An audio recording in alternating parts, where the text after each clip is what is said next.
Bonjour à tous, merci de prendre le rendez-vous de la revue de presse de ce mercredi 25 avril 2019. Nous démarrons tout de suite par une mesure sécuritaire. Le président de la Commission de l'Union africaine, Moussa Faki Mahamat, a décidé de dépêcher au Bénin une mission d'observation. Elle sera déployée sur l'ensemble du territoire national pour observer le bon déroulement du scrutin du dimanche 28 avril prochain. L'événement précis écrit que la mission a rencontré hier quelques acteurs politiques à l'hôtel Golden Tulip de Cotonou. Selon la presse du jour, la délégation a pour objectif d'écouter et de s'informer dans le but d'apprécier le caractère des élections. Le journal informe que cette mission rencontrera toutes les parties prenantes au processus électoral, en l'occurrence les autorités politiques, administratives et judiciaires, les institutions en charge des élections, ainsi que les organisations de la société civile. Le quotidien La Dépêche précise qu'en plus de l'observation, cette mission devra évaluer le processus électoral au Bénin. La mission de l'Union africaine aura ensuite à publier un rapport final détaillé sur le processus électoral avant son départ du Bénin.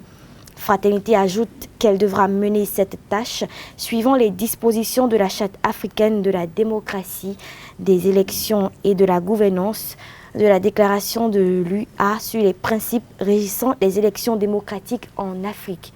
Justice à présent, l'ancien ministre béninois de l'économie et des finances, Komi Kouché, ne sera pas extradé au Bénin. La justice espagnole, dans son délibéré rendu ce mardi 23 avril 2019, a rejeté la demande formulée à propos par le gouvernement béninois.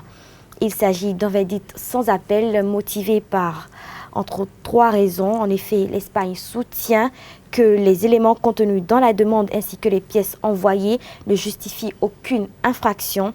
Cette décision a également été motivée par l'aspect politique de la situation. La justice espagnole soutient aussi que la Cour de répression des infractions économiques et du terrorisme, CRIET, censée juger Komi Kouché dans son essence, ne respecte pas les principes élémentaires de droit. Le journal 5 minutes rappelle que Komi Kouché fait l'objet d'un mandat d'arrêt de la part des autorités béninoises dans un dossier lié à sa gestion en qualité de patron du Fonds national de microfinance. Il avait en effet été arrêté en décembre dernier. L'ancien ministre a alors comparu devant la justice espagnole le jeudi 11 avril 2019. Les avocats de l'accusé avaient évoqué une affaire d'État.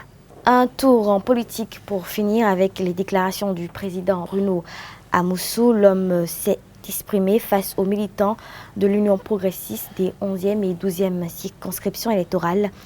Ils auront tous la honte, selon Bruno Amoussou, c'est ce que titre le journal Le Matin. D'après le président de l'Union progressiste, les opposants n'auront que leurs yeux pour pleurer le soir du 28 avril prochain, car les élections auront bel et bien lieu et la 8e législature sera installée.